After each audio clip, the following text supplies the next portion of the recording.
Welcome to the Strategic Management Accounting course, where we teach the value-adding steps and processes necessary to execute strategy. Whether you are just starting up or looking to grow your business, then this course is for you. With your host, Dr. Neil O'Connor.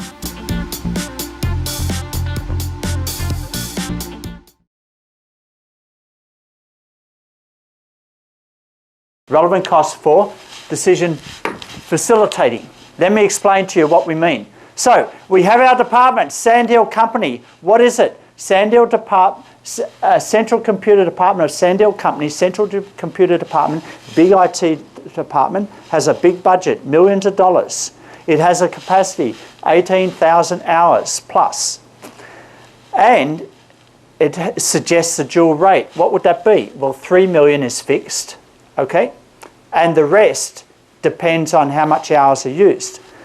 What do we mean by that? Well, the relevant range, if it's between 6,000 to 18,000 hours used, we can have a relevant range. Can we? Can we do that? Yes or no? Let me. So basically, we have a relevant range like this. There we can actually predict the variable cost. And the fixed cost is 3 million here, and the variable cost is 200 per hour. Are you with me here? What is the relevant range? Between 6,000 and 18,000 hours. You with me here? All right, so that's what we mean by the fixed cost, 3 million. If it's only 6,000 hours used, then basically there's $500 an hour charged. If we use all of those hours, then $160 per hour charge. You with me here? All right, so the fixed cost per unit used, hour, goes down as you use more. Okay. The budgeted long run usage is 250 per hour. That's the average. The microcomputer division promises we will use $8,000 per hour. Okay, let me bring up the peripheral division. Mr. Division Manager, how many hours are you going to use in the coming year? 4,000 hours. Okay, thank you. All right, and so we log in 4,000 hours for the other division manager. Okay, so now the IT department knows that they have to have capacity for 12,000 hours. They have 18, it's within capacity. Okay. Now, the budgeted variable cost per hour is $200 per hour used. Okay? That might be because of just labour costs. You use more than you charge more. Okay? It's a labour cost that may be causing that variable cost to occur. The actual usage in 2009 is 9,000 hours, 3,000 hours. One division said, we only need 8,000. They used 9. The other one said we need 4, but we used only 3. Here's the idea. 12,000 was budgeted, 12,000 was used. We're going to talk about the gaming that's going on here. But let's see the first thing I want you to take away. Number one, why dual rate is better than single rate. When you have a single rate, this is the key thing that the user department, the peripheral or the other division see. They see $450. What do we mean? $200 plus $250 per hour. $450, right? You with me? That's all they see.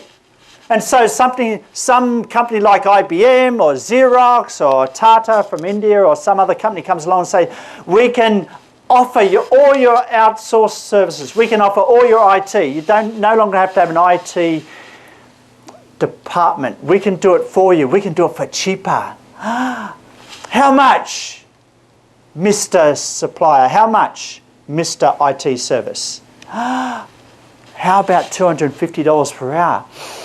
Sounds like a good deal. Oh, $450? $250? Oh, too good to be true. Oh, I've got to say yes to this idea. If you're in peripheral or the other computer division, you might think twice. You might think, I don't think I want the central computer services this year. We're going to go outside. Okay?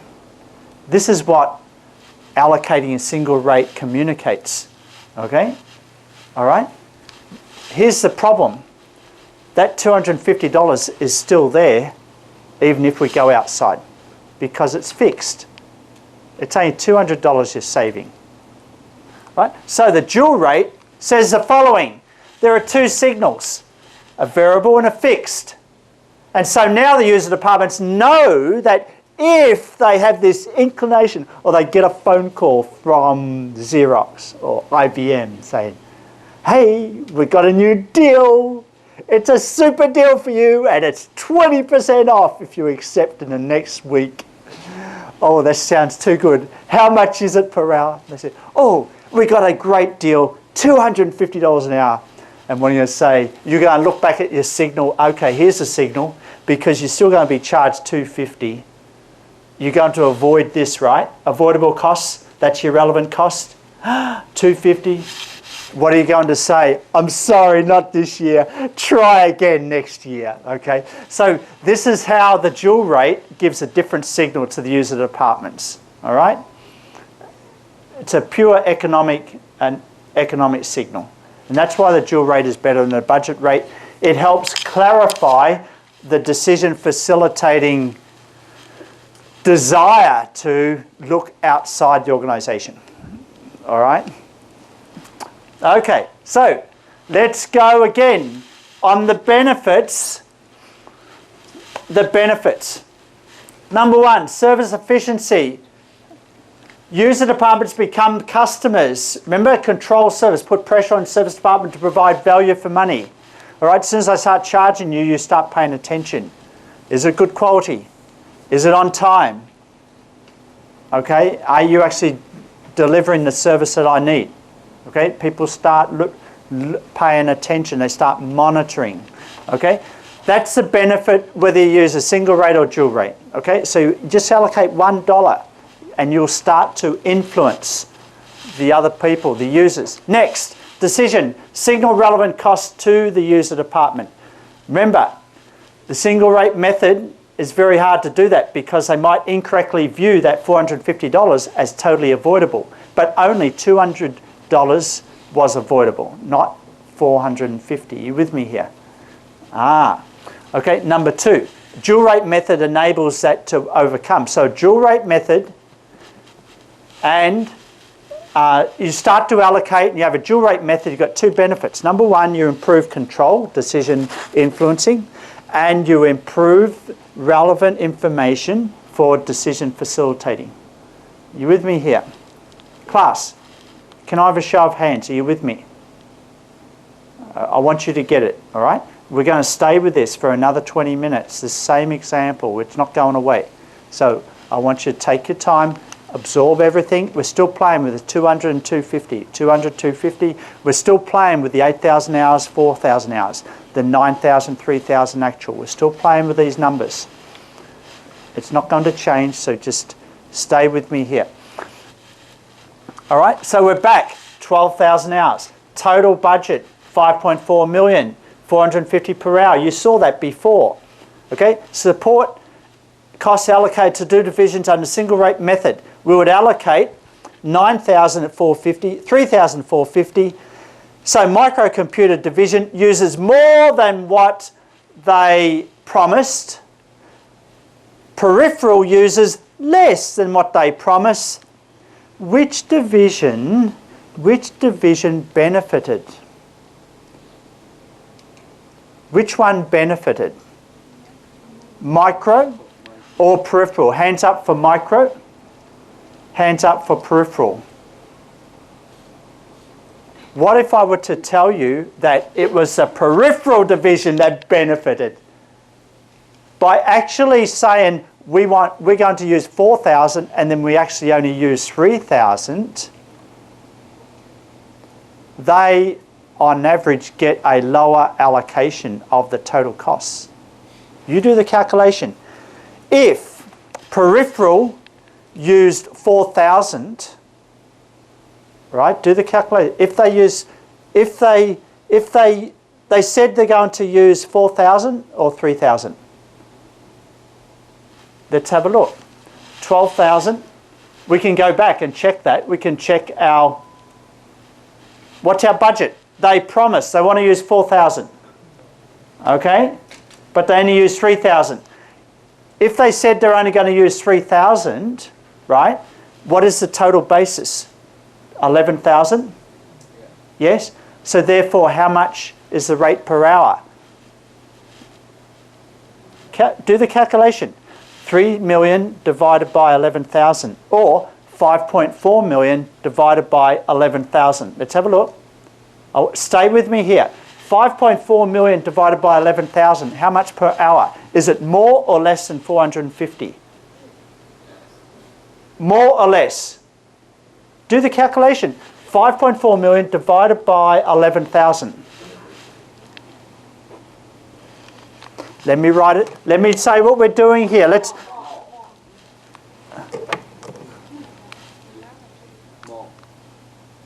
It's more, of course, because the denominator is smaller.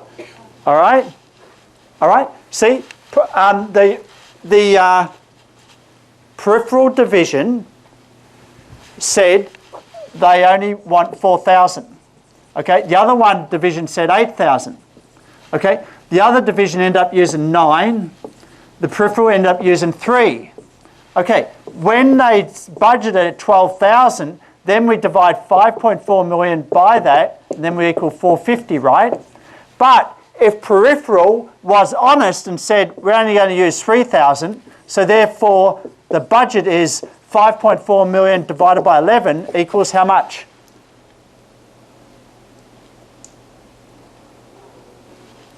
Come on, help me. 5.4 million divided by 11,000. Where's your calculator? Help me here.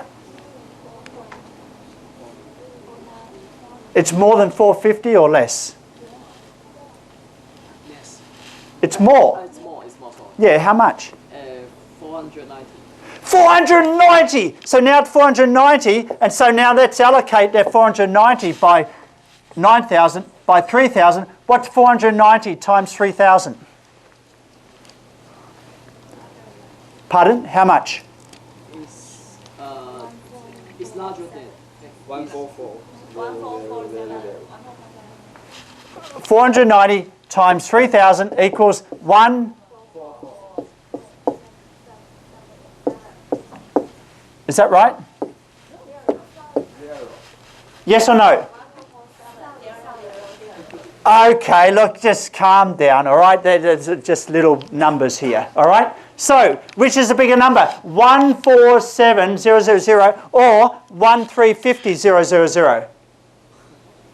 If your peripheral equipment decision, your peripheral equipment division, which do you prefer? Do you prefer this allocation or this allocation?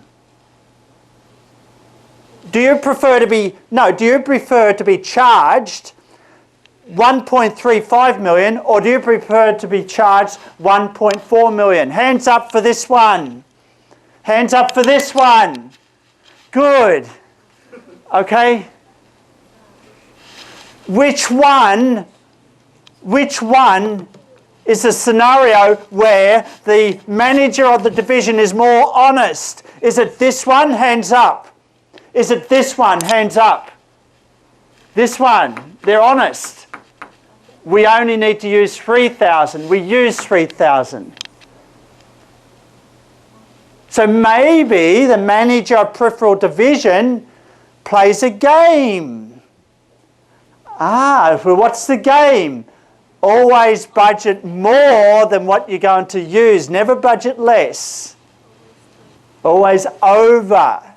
Add 20%. Ooh, it's called gaming. It's called gaming. It's called lying. It's strategic lying. That's what a game is. It's lying strategically. So when I ring you up, so what's your budget for this year? Oh, I think we could do 5,000. Even if you only go use 3,000. You with me? So it makes the whole allocation rate smaller. Multiply what you actually use, you get less allocated. That's a game. I want you to take that away tonight. The game that managers can play when we get into these allocations, when we're working with budgets and then we're working with actuals, it opens up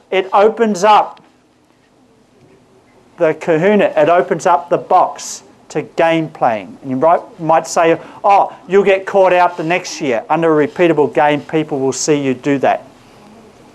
But who knows? I may not be in the company next year. I don't care.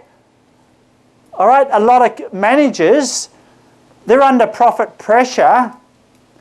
Their bonus is in the millions. You never know. They don't know where they're going to be in 12 months' time.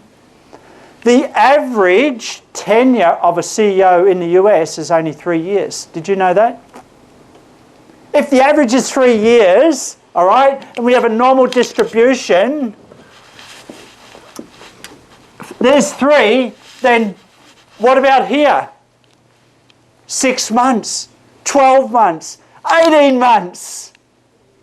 So you might say, oh, with a game, oh, the microcomputer division, they'll see the game you're playing, then they'll change their strategy. But you may not be there in 12 months. So keep that in mind, okay? These are games that are played. They are real. Because we're doing allocation, we're trying to influence people in the organisation. So I want you to look at this exercise in a totally different way. It becomes more exciting when you see the game. Okay? You see the game. And so now we go dual rate method. Now can we reduce that game a little bit? Yes, we can, because now we cut in half the amount of money that is gameable. Remember, it's under the single rate method is 5.4 million. Now under the dual rate, it's only 3 million that is gained, right? The fixed, because the variable is at the actual rate. $200 actual, okay? The 2.4 million, that's actual. You can't gain that. You with me here, class, all right? So under the dual rate method, it reduces the gaming, but there's still gaming opportunity, okay? And so here we have the same again, fixed cost, 2 million. Variable costs, 1.8 million. Okay, that's allocated to microcomputer. What about peripheral? Fixed costs, 1 million. Variable cost, 600,000. You can see different allocation, but not as much variance because of the difference between the budget and actual. Okay? So go back and study that. I want to take you to the next slide. And we want to just do some comparison of the allocation basis. Under either method, allocation of support costs can be based on one of the following scenarios: budgeted overhead rate and budgeted hours. Budgeted overhead rate and actual hours, which is what we did with the dual rate. Or actual overhead rate and actual hours. It's very hard to work on actual overhead rate. It really doesn't have much meaning at the start of the period, because at the start of the period you want to set up a budget. Why? Because you want to get feedback from the divisions about how much you're going to use. You need that information at the beginning, right? Otherwise, how can you plan for capacity? Right?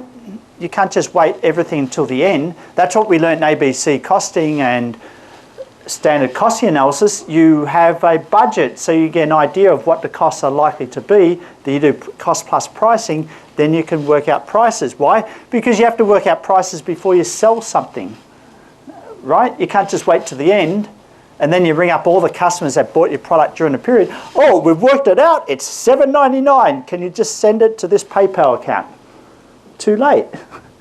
All right, that's why we do budgeting. We do stuff at the start of the period. Why? Because you can't just use actuals all the time. Okay, actuals don't always work. So keep that in mind.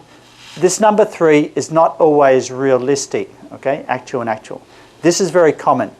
Number 2, budget overhead rate and actual hours. Okay, so choosing between actual and budgeted rates. Budget is known at the beginning of the period, while actual will be known with certainty at the end of the period. So let me remind you again, what are the benefits of allocating costs? Here are the 4 benefits of all the reading I've done. and all the teaching I've done in this cost allocation and people I've spoken to in various industries, there's only 4 reasons. Let me go through them one by one, and then we're going to show you the last part of the example. Number 1, we want to control service. You know that. That's making you become a customer. You start monitoring. So let me give you a research that has been done to this. Normally we know in management there's this theory called agency theory. How many of you have heard of that? You know about that. Byron taught you about agency theory. You know that. But it applies to organisations just as important as it applies to financial accounting. It applies to how managers are organised in the organisation. That is, there is information asymmetry between senior management and sales managers. Information overload, things like that. That's why you delegate. You delegate because you cannot do everything yourself. Suddenly, once you delegate, you have information asymmetry problem. Suddenly, they can do what they like and not tell you everything that they do. So you find other mechanisms to control them. Guess what? There's this professor from, I think, Stanford University. His name is Candace Prendergast. And the professor is a he, not a she. Candace often is known as a girl's name, not a boy's name, but he's a he. Okay, but that's not the point. All right, so there's this professor, and he has done research on customer, how the customer is used to monitor the agent. Which is what we're talking about tonight. By starting to the cafeteria charge in the peripheral division, suddenly the peripheral division is now watching the cafeteria. Are we getting value for money? Okay, is this the best service provider? Can we get someone to compete? You know what I mean? But when it's all free and nothing gets allocated, no one cares. No one cares, because if you complain and say, go outside, what are you complaining about? Are you getting it for free already? You with me here? This is the negotiation that goes on. But once you start allocating, now I'm watching you. Okay, I'm going to review your performance. I'm going to monitor you. And so Candace Prendergast came up with this idea that, there are all these mechanisms to monitor agents. But very few of us realise that customers are a very effective mechanism to monitor agents. So, how many of you have actually gone to a 7-Eleven or a Circle K or some convenience store, and there's a little sign just near the cash register, and it says, if you are not provided with a receipt on your transaction, please call this number and you will get a reward of, say, $50 or $100. Something that's 5 or 10 times more than the average transaction. Okay, how many of you have seen that before? Never? I've seen it, but why would you do that? Why would the owner of that store do that? Yeah, so as soon as you see that, what are you going to look for? You're going to hope you don't get a receipt, right? Right? Because suddenly, you know, you're just buying something for $5 or $10, like just 7-Eleven, right? Just little thing, right? But suddenly you can turn that into $50 or $100 if you just ring this number. You're just hoping, I hope they don't give me a receipt, don't give me a receipt. Oh no, you're not going to give me a receipt, are you? Okay, give me a receipt, okay. All right, next customer, are you with me here? All right, so it forces you to start monitoring. Now, why is getting a receipt important? Part of that monitoring process. There's only one way to generate the receipt. How is that? If you ring up that transaction, right, in the cash register, push the button, bang, the till opens to put the money in, right? And then, and out comes the receipt, right? Shoot, and give to you, right? So, okay, I want to steal money, and I'm in the store. Okay, maybe I'll take some money out, put it in here. I push it back. But at the end of the day, there's an electronic recording of every transaction. of every dollar that should have been put in that till. You with me here? Why? Because the customer is looking for that receipt. How do I steal money if I'm working in a store? This is a good subject, isn't it, right? Teaching you how to steal, okay? How do you do that? You pretend to type in the amount, you take the money and say, oh, thank you very much, and you don't give a receipt. Then there's no record of that transaction. All you see at the end of the week or end of the month is inventory loss, stock loss. And you might put that down to some theft. Someone's come in and stole the cigarette, or they've stole some drink, or they've stole some chocolate bar, they've walked out now without paying. It's not your fault. Sorry, stuff happens. Okay, so that is a key thing. Your little sign there says you don't get a receipt, ring this number and we'll give you your reward. So that forces you to look for that receipt. You with me? And then you tell the people working behind the till, you need to give a receipt every time, because customers will be rewarded if you don't give a receipt. Bless you. You with me here? All right?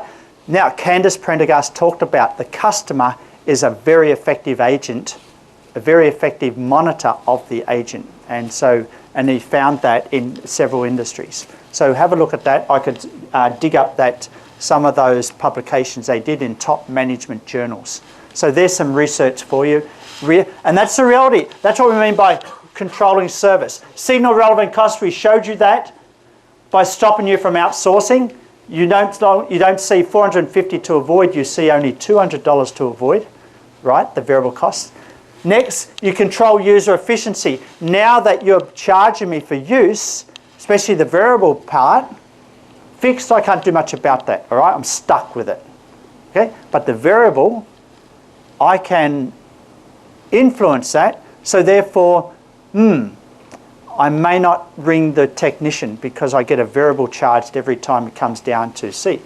I will learn how to fix the minor problems myself. Are you with me here, all right? So that changes the behaviour, it increases the efficiency. People become more knowledgeable of little IT problems and being able to solve them themselves. So that minimises IT costs. Are you with me? So there's efficiency. And controlling capacity. Here's the thing I haven't talked about. What was the total capacity in this exercise of the IT resources? 18,750. What was the average amount used? 12,000, only 2/3. Not 3/4, not 9/10, only 2/3. That is excess capacity. If we just start only charging the departments for the amount used, in other words, we should only allocate 2/3 of that $5.4 million of costs. And then come back to the IT department. IT department, you're to blame because you jumped up and down, up and down, up and down to get that 18,000 hours capacity. And you didn't plan properly. You over-planned. You got too much for what we need for the next 5 years. So we're going to make you pay for that. That's going to go against you. We can't force your inefficient decision making on these departments. Okay? So that's what we mean by number 4. It might help control capacity for future improvements, okay, upgrades of IT. Because you know things are being allocated, more eyes are watching, okay? So don't ask for too much, all right? So having said that, here is the most tricky part. We got our, again, there's our total budget. There is our fixed costs, 3 million. There we have long run usage, 8,000 hours, 4,000 hours, we have a total of 12,000. We have 200 per hour used. Actually, we used $9,200 per hour. 9,000 hours, 3,000 hours were actually used. You know how to game the system. What do? You say the budget is going to be more or less. Hands up for more. Hands up for less. More! You always say more, right? Didn't you say More or less? You put in for less or more? If you put in for less, the denominator goes down, the overall rate that you're allocating goes up, so then you get lumped with more. You don't want that. You want to budget for more than what you're going to use. We went over this 15 minutes ago, right? If you're going to play a game, are you going to budget for more or less than what you're actually going to use? Hands up for more. You're going to budget for more. That's a game. I want you to keep that in mind. It's gaming time. Okay? So, peripheral, they may have gamed the system. Okay? So, let's have a look at what it means over time. Here we have actual usage. 8 and 4. There are 3 scenarios, 3 rows. 1, 2, 3. What does that mean? This row goes all the way to here. You with me? Second scenario, number 2 goes all the way to here. Third scenario, here goes all the way to here. All right? So that's how you read this. They're not independent. Every column is not independent. You've got one scenario going all the way through. You with me? So we're starting off, if we start off with 8,000, 4,000, which is what we've been talking about for the previous slides. So budgeted usage, then we get allocated 2 million and 1 million. Okay, remember, how much is the fixed costs? 3 million. Okay, so the allocation base is 2 and 1 because 8 and 4, right? But the budget is still 2 and 1 because they promised 8 and 4. Yes, actual is 2 and 1 because actual equals budget. What about capacity? Based on practical capacity allocation, 112.80 and 640. Why? Because they only used 12,000 hours out of 18,000.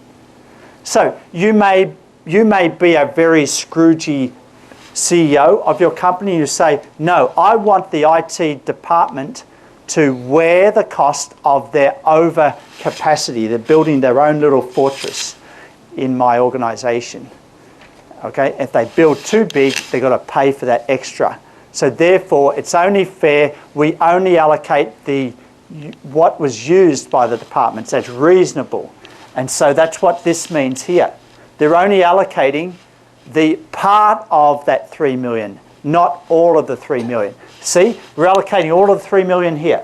We're allocating all of the 3 million here. Remember, 3 million fixed capacity is for 18,000 hours. They only use 12,000. You with me? So that's why you're only allocating part. You're only allocating less than 2 million of the 3 million here. That's what this means. Okay? This is number 4. This is the number 4 reason for how you may allocate costs. What do I mean by number 4? I mean this reason here. Circle here, controlling capacity. All right? How do you control capacity? You force only the allocation of the proportion of the capacity of the fixed costs. You don't allocate all of the fixed costs. Okay? And so it signals back to the IT department, hey, you built something that's too big. All right? You are not planning properly.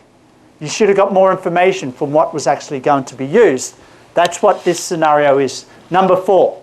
All right, let's have a look at the second case. Actual usage, 8,000, 7,000. Peripheral suddenly is using much more.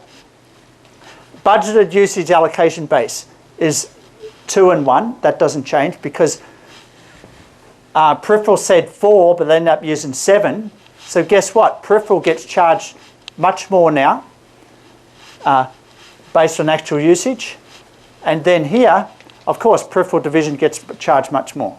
Right, because of actual. Now, finally, here's the game playing. Peripheral says 12 and 4 for the budget, but here's the game where peripheral says, oh, we budget for 4, but we only use 2,000. Let's see how much gets allocated. Instead of 1 million, only 600,000. There's your game.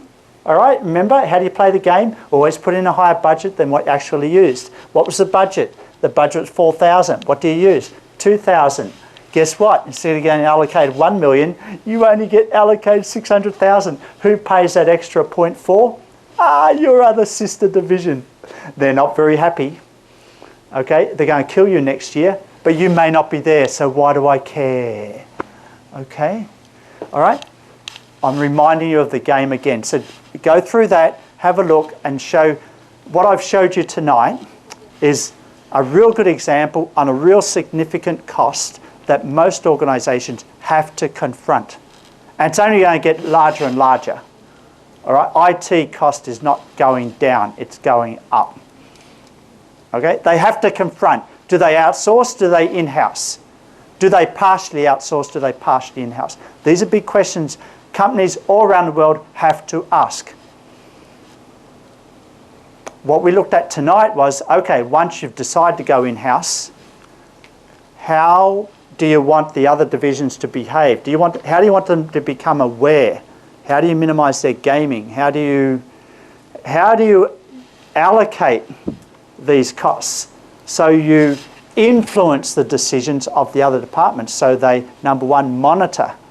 Okay, remember the 4 reasons why you do it. What are the 4 benefits? What are the 4 benefits? The controlling capacity was number 4. Okay, and so that was number 4, but what were the other 3 other benefits? We had a look at it here. There we go. Benefits. You can get other people to monitor you. That's Candace Prendergast's theory. Okay, agency theory. You can get the customer to do the monitoring. Or you can signal relevant costs, so it stops premature outsourcing opportunities. Okay, you can control user efficiency. You're going to charge me a rate based on actual usage, a fixed rate. If someone's going to come and fix your computer, we're going to charge you. Then you think twice. Can I fix it myself? Okay. Controlling capacity. All right, and that controlling capacity is basically what I've showed you in a bit more detail in this slide here. Okay, so look, they put in 18,750 hours, but on average you're only using 12,000. Who's to blame? Do you pass all $3 million of fixed costs onto these users? It's not fair, right? Maybe you just pass on only 2/3. And then you say to the IT department, look, I told you so. Or when they're planning for more capacity, we're only going to force you to pass on only a portion of the capacity that is used. So it forces you, in your planning for new capacity, to seek more feedback from the user departments to make sure that you plan closer to what the usage is going to be. All of these scenarios I'm talking about now is basically what?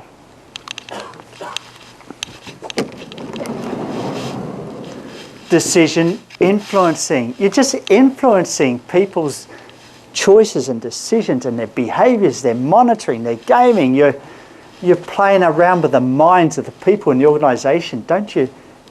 Doesn't this make this example that looks dull and boring as you see it in the chapter come alive?